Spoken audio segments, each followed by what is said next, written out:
이제 하나님 말씀 보도록 하겠습니다. 마태복음 18장 21절부터 35절 말씀까지 찾으신 줄 알고 제가 봉독해 드리겠습니다. 그때 베드로가 나와 이르되 주여 형제가 내게 죄를 범하면 몇 번이나 용서하여 주리이까? 7번까지 하오리이까? 예수께서 이르시되 내게 이르노니 7번뿐 아니라 7번을 70번까지라도 할지니라. 그러므로 천국은 그 종들과 결산하려 하던 어떤 임금과 같으니 결산할 때 10,000달란트 빚진 자 하나를 데려오매 갚을 것이 없는지라 주인이 명하여 그 몸과 아내와 자식들과 모든 소유를 다 팔아 갚게 하라 하니 그 종이 엎드려 절하며 이르되 내게 참으소서 다 갚으리이다 하거늘 그 종이 주인이 불쌍히 여겨 놓아 보내며 그 빚을 탕감하여 주었더니 그 종이 나가서 자기에게 100데나리온 빚진 동료 한 사람을 만나 붙들어 목을 잡고 이르되 빚을 갚으라 하매 동료가 엎드려 간구하여 이르되 나에게 참아주소서 갚으리이다 하되 허락하지 아니하고 이에 가서 그가 빚을 갚도록 오게 가두거늘 그 동료들이 그것을 보고 몹시 딱하게 여겨 주인에게 가서 그 일을 다 알리니 이에 주인이 그를 불러다가 말하되 악한 종아 내가 빌기에 내가 네 빚을 전부 탕감하여 주었거늘 내가 너를 불쌍히 여긴 것 같이 너도 내 동료를 불쌍히 여김이 마땅하지 아니하냐 하고 주인이 노하여 그 빚을 다 갚도록 그를 옥적들에게 넘기니라. 너희가 각각 마음으로부터 형제를 용서하지 아니하면 나의 하늘 아버지께서도 너희에게 이와 같이 하시리라. 아멘. 정말 어려운 한 해를 보내고 오늘 2020년 마지막 주일이죠. 마지막 주일이에요. 물론 마지막이라는 게 이렇게 중요하지 않을 수도 있겠지만 그래도 2020년의 마지막 어떤 말씀을 좀 전하면 좋을까 여러 가지 생각을 하다가 오늘 본문을 생각하면서 오늘 제목을 용서에 대한 이야기를 나눴으면 좋겠다. 용서. 왜 갑자기 용서에 대해서 얘기하실까? 저는 생각해 보면서 우리 한 해 동안 이제 한 해를 마감하는데 한 해를 잘 마감하는 방법 가운데 하나가 용서하고 또 용서받고 또 서로 풀 것을 풀고 한 해를 마감하고 새해를 시작하면 더 행복하지 않을까 그런 생각 속에서 오늘 이 말씀을 선택하게 됐습니다. 오늘 본문의 내용은 여러분이 너무나 잘 아는 말씀이죠. 여러분 베드로가 예수님께 묻지요. 오늘 21절에 형제가 내게 죄를 범하면 몇 번 용서하면 되겠습니까? 7번이면 되겠습니까? 여러분 우리 누군가가 나에게 잘못하면 몇 번 정도 우리도 용서하면 될까요? 몇 번 정도 용서하면 여러분 그래도 괜찮다고 생각하십니까? 근데 주님은 7번씩 70번이라도 용서해 주라고 말씀하시는데 어떻게 생각하시나요? 이 말의 뜻은 용서는 끝이 없다는 뜻이잖아요. 우리는 그저 서너 번, 베드로처럼 그저 7번 그런 생각을 갖고 있는지 아니면 어떤 잘못에 대해서 오늘 특별히 오늘 우리가 작은 잘못도 용서하지 못하고 이 한 해를 그냥 지나가 버린다면 안 되겠다. 오늘 한 해를 지나가면서 우리가 좀 용서할 것 용서하고 풀 것을 풀고 그렇게 하고 새해를 맞았으면 좋겠다 하는 그런 마음으로 이 자리에 섰습니다. 그러면서 예수님께서 이제 비유로 말씀을 하세요. 오늘 10,000달란트 빚진 자가 탕감해 주고 탕감을 받은 그 사람이 가는 길에 자기에게 100데나리온 빚진 자를 만났는데 목을 잡고서는 용서를 하지 않는 이 비유의 얘기 가운데 이 화폐에 대한 이야기를 잠깐 나눌 필요가 있습니다. 10,000달란트와 100데나리온이거든요. 달란트와 데나리온 화폐 단위가 다르죠. 10,000달란트고 100데나리온이거든요. 데나리온과 달란트의 그 당시에 차이가 어떻게, 화폐 단위가 어떻게 차이가 나냐면 6,000대 1입니다. 6,000대 1. 그러니까 뭐 상상하지 못할 일이죠. 6,000대 1이니까. 그런데 또 보십시오. 양도 1만 달란트고 100데나리온이에요. 그렇죠? 상상도 못합니다. 그래서 제가 이걸 한번 너무 복잡하니까 제가 앉아서 계산을 다 해봤어요. 여러분에게 좀 쉽게 이해할 수 있는 방법이 어떻게 될까 하고 한번 화폐 다니면서 100데나리온 빚진 거를 기준으로 해서 얼마 정도 100데나리온을 뭐다 기준을 줄까 생각하다가 한 10만 원에다 기준을 뒀어요. 10만 원. 내가 누군가에게 10만 원을 지금 100데나리온 빚진 사람은 빌려준 거예요. 근데 그걸 용서 못한 거거든요. 그럼 1만 달란트의 빚을 탕감받은 것을 계산해 보니까 그게 얼마냐면 놀랄 준비하세요. 600억이에요. 600억. 상상도 하지 못하는 그런 차이예요. 이 이야기를 하신 이유는 무슨 이야기입니까? 하나님과 우리의 관계를 얘기한 거거든. 하나님이 우리를 용서한 것은 상상할 수 없는 그 은혜인데 오늘 우리는 아주 작은 것 하나 용서 못한다고 하는 그 말씀을 하고 계신 거거든. 오늘 그 얘기예요. 저와 여러분은 사실 하나님으로부터 상상하지 못해. 여러분 10만 원대 600억이라고 한다면 이건 비교할 필요도 없는 거잖아요, 사실. 하나님의 은혜를 우리는 비교할 수 없는 엄청난 하나님의 은혜, 우리가 다 용서받고 여러분 그 용서로 인해서 영생을 누리고 하나님의 자녀가 되고 천국 갈 수 있는 이런 엄청난 걸 받았는데 우리는 100데나리온 10만 원 그 작은 것 하나 용서하지 못하고 살아간다면 그것은 우리 그리스도인의 삶이 아니잖아요. 특별히 오늘 한 해를 마감하면서 우리가 얽히고 설켜 있는 우리 삶 가운데 특별히 이 관계라고 하는 것이 중요한데 우리 용서할 것 용서하고 또 정돈할 것 정돈하고 그러면서 이 한 해를 잘 마감했으면 좋겠다는 그런 마음인데 여러분 한 해를 오늘 이제 마지막 주일입니다. 2021년을 준비하면서 오늘 제목과 같이 풀 거 풀고 버릴 거 버리고 특별히 함께 용서하면서 새해를 맞는 귀한 여러분이 되기를 주님의 이름으로 간절히 축원하는 것입니다. 에베소서 4장 32절이 그렇게 말씀하셨어요. 서로 친절하게 하며 불쌍히 여기며 서로 용서하기를 하나님이 그리스도 안에서 너희를 용서한 것이 같이 하라. 할렐루야. 용서하자는 거죠. 우리 윤향기 목사님 연예인 활동하시다가 이제 목사님이 되셨잖아요. 뭐 나이도 많이 드셨고 그 여동생이 윤복희 권사님이고 윤향기 목사님이 목사 안수를 받을 때 연예 생활을 하다가 늦게 목사 안수를 받을 때의 간증입니다. 목사 안수를 받으면서 마음에 굉장히 부담되는 게 하나 있었어요. 그게 뭐냐면 아버지에 대한 분노였었어요. 여러분 잘 알다시피 윤향기 목사님, 윤복희 권사님은 일찍 부모님을 여했다는 걸 여러분 잘 아실 겁니다. 왜 아버님에 대한 분노가 있었냐면은 아버님도 연예인이고 어머니도 무용수였대요. 그런데 이 아버님이 어머니를 얼마나 그 핍박을 하고 그러는지 연예인들 생활이니까 뭐 생활도 복잡하지 않았겠어요? 아버지 생활이. 본인은 밖에 나가서 그냥 뭐 외도도 하고 나쁜 짓 하고 들어와서 어머니를 그냥 막 대부분 옛날 분들이 그랬잖아요.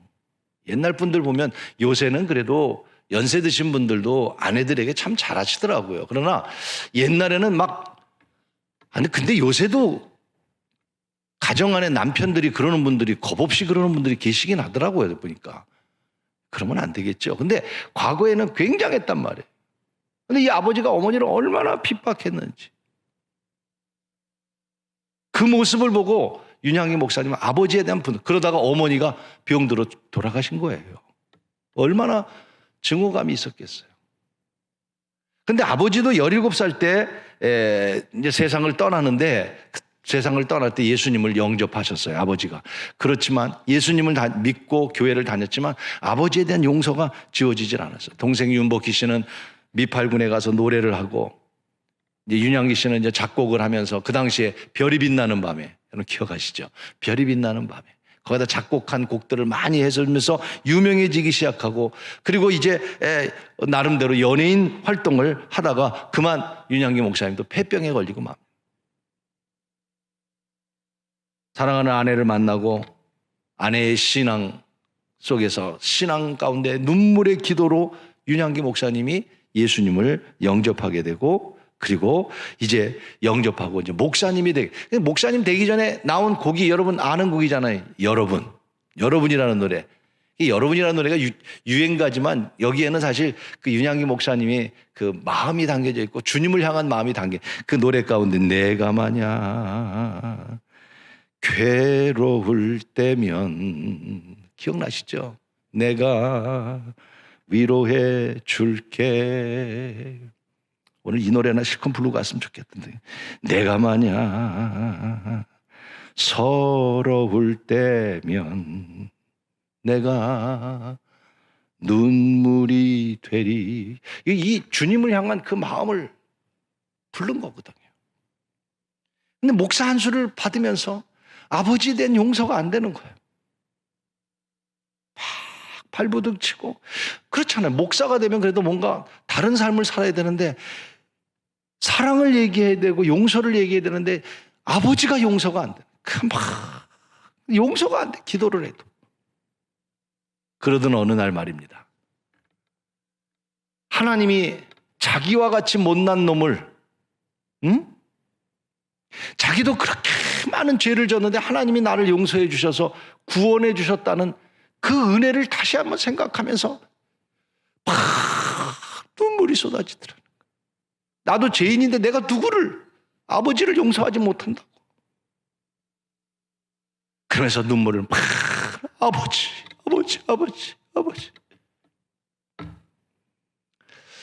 여러분, 정말 주님의 사랑이, 주님의 은혜가 우리 안에 오면 어떤 것도 용서할 수 있는 은혜로 바뀌는 줄로 믿습니다. 무엇이 문제냐면, 하나님의 은혜는 알지만 그 하나님의 은혜를 깨닫지 못하기 때문에, 느끼지 못하기 때문에 우리가 용서하지 못할 때가 얼마나 많은지 몰라요. 베드로가 오늘 7번 용서하면 되겠습니까? 그러잖아요. 그 당시에 바리새인들은 2번 정도 용서하는 전례가 있어요. 또 랍비들은 3번 정도 용서하면 그래도 많이 용서했다고 생각하는, 그러니까 베드로가 7번 용서하면 되겠습니까? 라고 묻는 거는요, 굉장한 호의적인 그런 질문이죠. 그러나 여러분, 주님은 7번씩 70번까지라고 말씀하시잖아요. 근데 베드로는 7번 얘기할 때 그렇게 예수님 말씀하세요. 베드로가 7번 용서한다고 하는 이 말 속에는 용서가 담겨져 있는 겁니까? 아니면 언젠간 내가 또 원수를 갚겠다는 얘기입니까?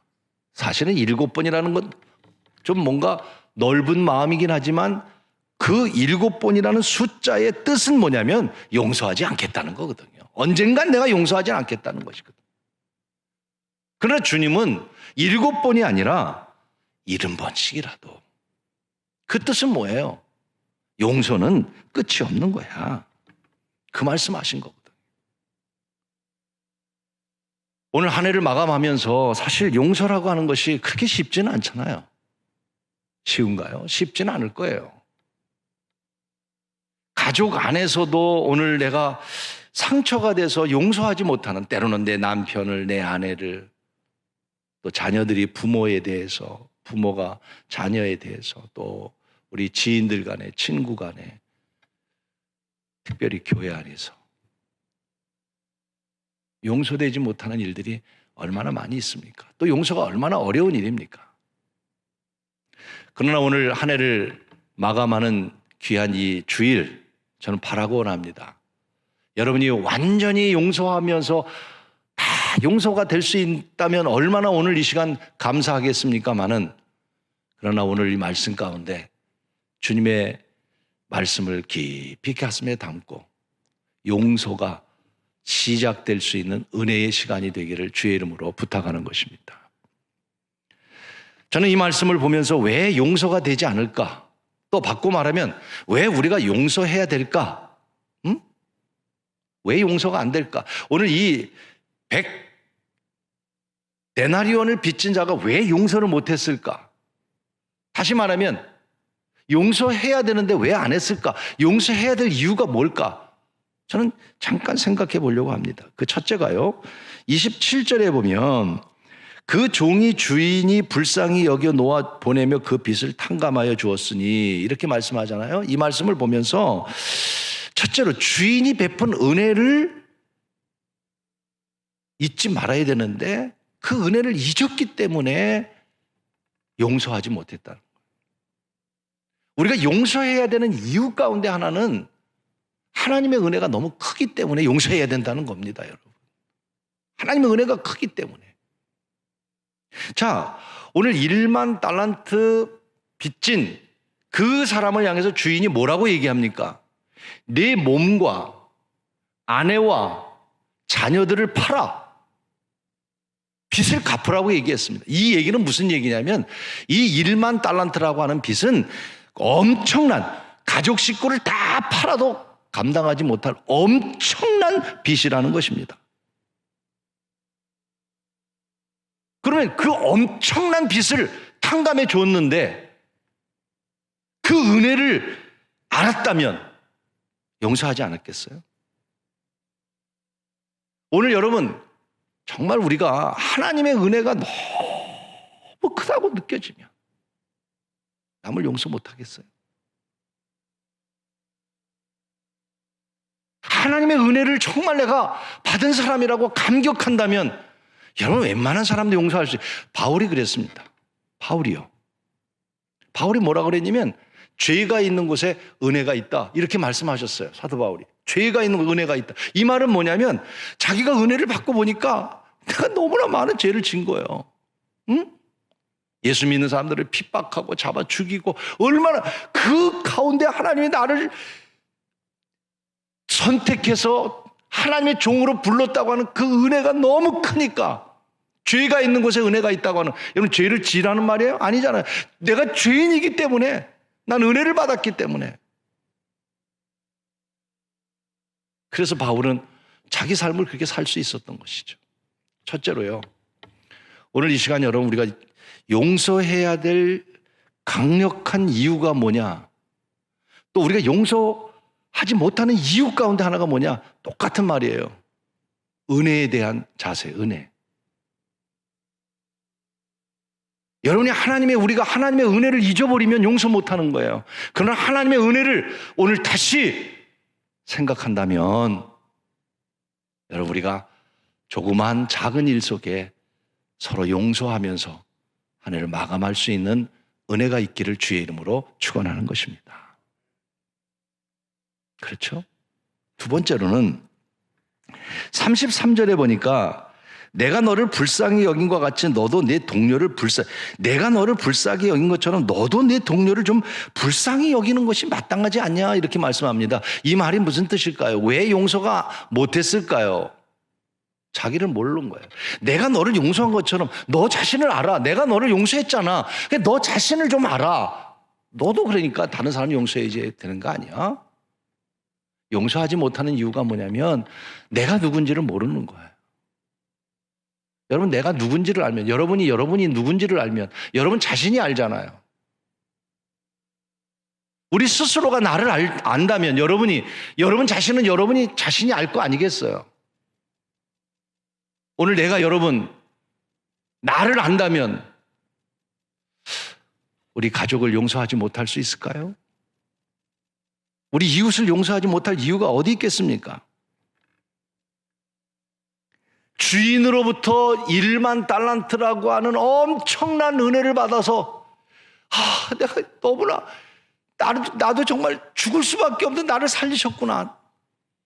그러면서 나를 알았다면 여러분, 그거 100데나리온 비교도 안 되는 것, 그거 용서 못했겠어요? 자기를 못 발견하는 거죠. 소크라테스 말대로 자기 자신을 너무 모르는 거죠. 오늘 여러분, 우리 자신을 좀 돌아봅시다. 내가 남을 정죄할 수 있는 사람인지, 내가 남을 그럴 만한 자격이 있는 사람인지, 내 자신을 돌아보면서 부족하구나 하는 마음을 가진다면 용서할 수 있지 않겠어요? 겸손한 마음이 들지 않겠어요? 그 이야기를 사사기에 보면 9장에 요담 선지자가 그 당시에 그 아비멜렉이라고 하는 사람을 비유해서 한 이야기인데, 거기에 보면 이런 얘기가 나오잖아요. 감람나무, 또 무화과나무, 포도나무, 가시나무, 이 네 가지의 비유가 나온단 말이에요. 기억하시죠? 여러분, 우리가 보더라도 감람나무, 유대 땅에 가보면요, 감람나무가 참 멋있어요. 그래서 감람나무는 굉장히 딱딱해요. 그래서 그 재료를 쓰면요, 굉장히 좋은 특별히 감람나무에는 감람유라고 하는 기름이 나와요. 제사장에 기름을 쓸 때, 또 성전 안에서 등에다 기름을 붙일 때 굉장히 역할이 많은 감람나무예요. 또 여러분, 그 무화과나무, 여러분 무화과나무 우리나라도 요새 남쪽에 가면 많이 키우잖아요. 무화과나무의 이 무화과 열매가 얼마나 맛있고 영양가가 있습니까? 몸에도 굉장히 좋은 거고. 감람나무나 무화과나무나 다 자기 역할이 있잖아요. 특별히 포도나무. 야, 유대 땅의 포도는요, 너무너무 맛있습니다. 그래서 포도주를 만들어서 잘 보관해서 그 유대인들에게 감람나무나 또 포도나무나 또 무화과나무나 다 쓸모가 있어요. 근데 가시나무는 어떤 건지 아세요? 가시나무는요, 길가에 차 타고 가다 보면 사막에 정말 쓸모없는 게 가시나무예요. 여기저기 지저분하게 그늘이 있는 것도 아니고 나무에 가치도 있는 것, 아무 가치도 없는 거예요. 근데 그 사사기 9장에서 비유에 이 네 나무를 찾아가서 우리의 왕이 돼달라고 하니까, 여러분 감람나무나 무화과나무나 포도나무는 뭐라고 말합니까? 아니에요. 나는 감람나무, 그저 감람나무 역할을 할 거고요. 나는 무화과나무 열매를 맺을 거고요. 난 포도 열매. 그런데 가시나무는요, 내가 왕이 될게요. 여러분, 자기를 너무 모르는 거예요. 오늘 우리들이 살아가면서 세상을 살 때도 마찬가지고 신앙생활 할 때도 마찬가지고, 오늘 여러분 우리 자신을 낮추자고 하는, 우리 자신을 자아를 무너뜨리자고 하는 게 아니라, 오늘 우리 스스로가 내가 누군지를 안다면 우리는 그렇게 교만한 행동 안 할 겁니다. 잘난 게 뭐 있겠습니까? 그런데 가시나무가 내가 왕이 되겠다고 말하는 것처럼 나를 모르기 때문에 남을 용서하지 못하는 그런 일들이 있어서는 안 되겠다는 것이죠. 오늘 다시 한번 우리가 겸손한 마음을 갖고, 섬기는 마음을 갖고, 남을 나보다 낮게 여기는 것보다는 내 자신이 누군가를 알고 우리 남을 좀 용서하고 또 잘못을 인정하고 서로 화해하고 한 해를 시작할 수 있는 귀한 은혜가 있기를 주의 이름으로 축복하는 것입니다. 마지막 한 가지는요, 왜 우리가 용서하지 못할까? 그 이유 가운데 하나는, 내가 용서를 하던, 내가 잘못했다고 말하던 이런 것은 곧 용서를 하고 비는 것은 내가 패배라고 하는 생각 때문에 그렇습니다. 내가 진 거다라고. 여러분, 용서라는 게 뭐예요? 나의 잘못을 인정하고, 그것이 가식이든 진심이든, 누군가 다퉜어요. 근데 내가 잘못한 게 전혀 없어도 내가 상대에게 미안해, 내가 잘못했어, 이렇게 말할 수 있잖아요. 내가 잘못했다고 말하는 건 무슨 뜻이에요? 그래, 내가 부족해, 너 상대를 인정해 준다고 하는 이야기 아니겠습니까? 그러다 보니까 무슨 생각이 드냐면 내가 용서를 하거나 내가 미안하다고 말하면 내가 패배했다는 생각을 갖습니다. 그렇죠? 내가 잘못했다고 말하면 내가 진짜 잘못한 거고 내가 패배한 것 같은 생각이 들 때가 있어요. 그러나 여러분, 결코 용서는 패배가 아니라는 사실이에요. 아니라는 사실이에요, 여러분. 자, 우리 일제시대 때 우리 할머니들 그 당시에 열 몇 살밖에 안 되는 우리 젊은 그 분들이 다 끌려가가지고 얼마나 고통을 당했습니까? 그런데 지금 수십 년이 흘렀잖아요. 그래서 그들을 보호하기 위해서 지금 또 그들의 그 모든 것들을 좀 찾아주려고 우리가 무척 일본적, 이게 굉장한 정치적인 문제잖아요. 그런데 이 사이에서 이 노인분들을 사기쳐 먹는 그런 못된 인간들도 있으니까 나쁜 사람들이죠. 그런 사람들은요, 진짜. 그런데 말입니다. 오늘 이게 우리가 그들에게 무슨 돈을 받아내려고 그러는 거예요? 아니잖아요. 일본도 돈은 주겠다는 거예요. 또 줬다는 거예요. 근데 뭐를 인정 안 합니까?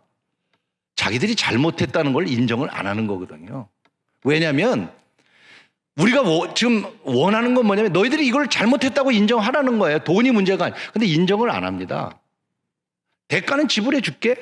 근데 인정은 안 해요. 이유가 뭐예요? 인정하면 졌다고 생각하는 거거든요. 똑같은 거예요. 우리가 내가 누구에게 잘못했어, 미안해, 또 용서할게, 뭐 용서를 하던 받던, 이건 뭐냐면 내가 졌다고 하는 패배를 인정하는 것처럼 느낀다는. 그러나 여러분, 저는 분명히 아니라고 저는 생각합니다. 내 잘못을 인정하는 것이 지는 것이 아니에요. 강자가 되어야 복수할 수 있습니까? 아니라는 것입니다. 진짜 강자는 복수하는 것이 아니라 진짜 강자는 누구냐면 용서하는 사람입니다. 내 잘못을 인정하는 사람입니다. 여러분, 오늘 1만 달란트 빚진 자가 강자입니까? 용서받은 그 사람이 강자입니까?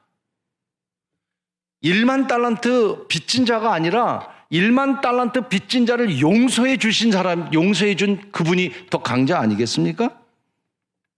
그렇기 때문에 용서는, 또 용서를 비는 것은 약자가 아니에요. 도리어 그게 강자고 승리예요. 결코 여러분이 내가 남을 용서하거나 내가 잘못했다고 말하는 것이 패자라고 생각하지 말고 도리어 그것이 선을 이루는 것이고 하나님이 원하는 것이고 그것이 하나님 보시기에 아름답다는 사실을 기억하시고 오늘 용서하고 또 용서받을 수 있고 또 용서를 빌 수 있는 그런 용기가 여러분에게 있기를 주의 이름으로 축복하는 것입니다. 여러분, 아브라함을 잘 아시죠? 아브라함 링컨. 미국의 대통령 아브라함 링컨 참 훌륭한 분이죠. 어렵게 살았고 얼굴을 보시다시피 요새는 인물이 좀 돼야 정치도 하는 건데 아브라함 링컨을 보면 뭐가 얼굴에 누구 닮았다고 봅니까?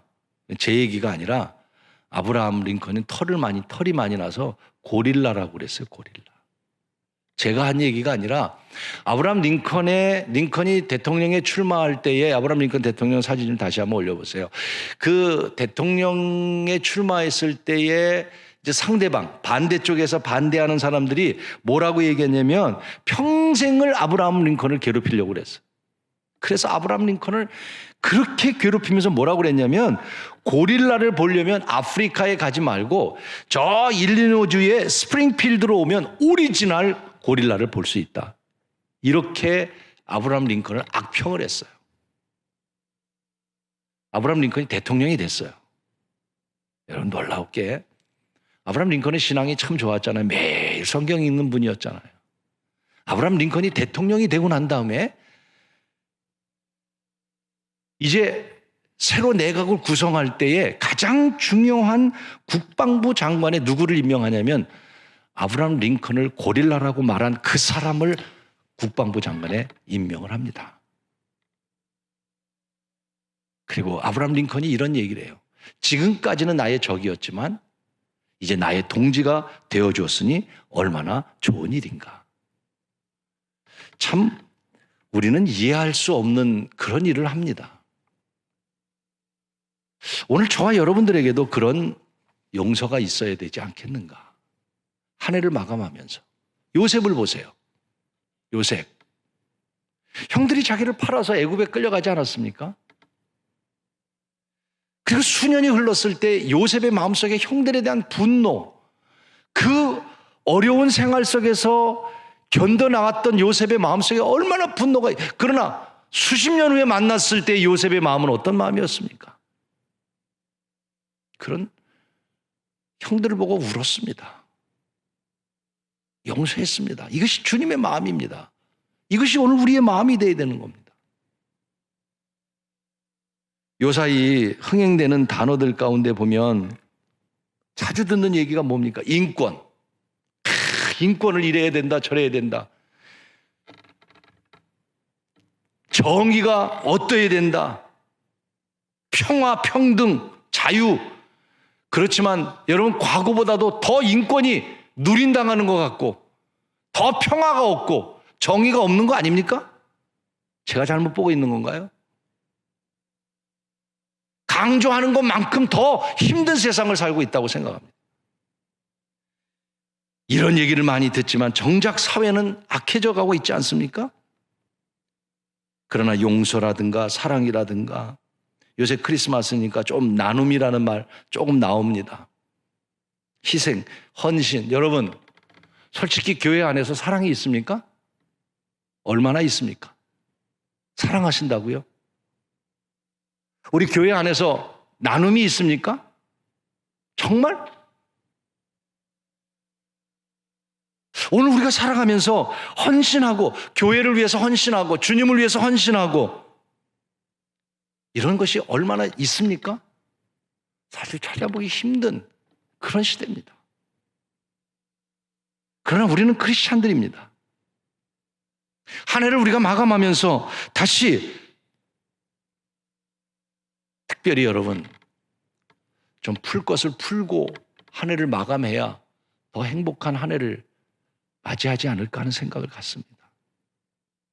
그냥 우리가 이렇게 또 한 해 지나가는 그런 시간이 아니라, 특별히 우리가 용서할 일들이 있다면 용서하고, 또 용서받을 일이 있다면 용서받고, 용기를 내서 함께 용서를 통해서 위대한 신앙을 다시 찾고 한 해를 마감하며 새해를 맞이하는 귀한 우리 신년의 성도들이 되기를 주의 이름으로 간절히 축원하는 것입니다.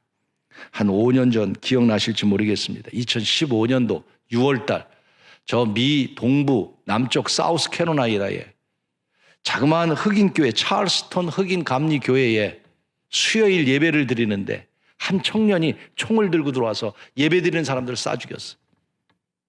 잡고 보니까 21살 난 철부지 없는 21살의 백인 우월주의자 백인이었어요. 비극적인. 그래서 9명이 죽었어요. 이제 재판을 받을 때에 재판 시에 이제 얼굴을 대면하는 게 어려워서 화상을 통해서 이제 유가족들의 발언을 듣는 시간이었어요. 너무 충격이었기 때문에. 그래서 방송을 통해서 유가족들이 이제 발언을 하는 시간, 증언하는 시간이었습니다. 놀라운 일이 일어났죠. 3사람이 증언을 합니다. 한 사람이 이렇게 말합니다. 우리 가족은 너를 용서하기로 했다. 참회를 기회로 삼아 더 좋은 사람이 되기를 기도하겠다. 깜짝 놀랐습니다. 많은 사람들이. 또 대부분 그 흑인, 찰스턴 흑인 교회의 그 교인들이었죠. 또 한 사람도 이렇게 말합니다. 현장에 있다가 다행히 살아남은 한 사람의 증언입니다. 너는 세상에서 나에게 가장 아름다운 사람들을 죽였어. 내 몸이 오락이 하나하나가 아프고 앞으로 어떻게 살아야 될지 모르겠지만, 그러나 하나님의 자비와 용서가 너에게 있기를 바란다. 생명을 잃은 그 교회 목사님 손주되는 사이몬이라고 하는 손주는 이렇게 얘기했습니다.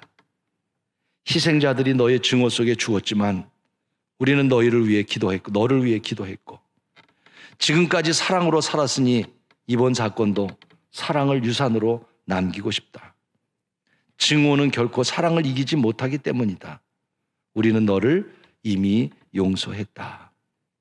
세계 방송으로 이게 퍼져나갔고, 여러분 그때 추모식에 오바마 대통령이 그 추모식에 참석해서 불렀던 노래 Amazing Grace, 흑인 오바마 대통령이 눈물을 흘리면서 불렀던 일들을 기억하실 겁니다. 참 감동적인 이야기입니다. 용서가 그렇게 쉬운 일은 아닙니다. 한 가지 더 소개해 볼게요. 여러분 이 사진을 기억하시나요? 1972년에 베트남이 전쟁으로 비극 속에 있을 때 여러분 빨개 벗고 달려나왔던 네이팜이라고 하는 킴폭이라고 하는 소년의 사진입니다. 이때 9살이었습니다. 그가 커서 지금은 저런 모습으로 바뀌었습니다. 캐나다에 이민을 갔습니다. 그리고 캐나다에서 하나님을 믿었어요. 그리고 그는 평화를 위해서 다니면서 연설을 하며 다니는 사람이 됐습니다. 이 킴폴이라고 하는 사람이 마지막 그런 얘기를 합니다. 나의 모든 증오를 버렸고 나도 모든 사람을 용서했다. 저는 오늘 한 해를 마감하면서 많은 말씀 드릴 수 있지만 용서에 대한 말씀을 드렸습니다. 용서로 한 해를 마무리했으면 좋겠다는 마음입니다.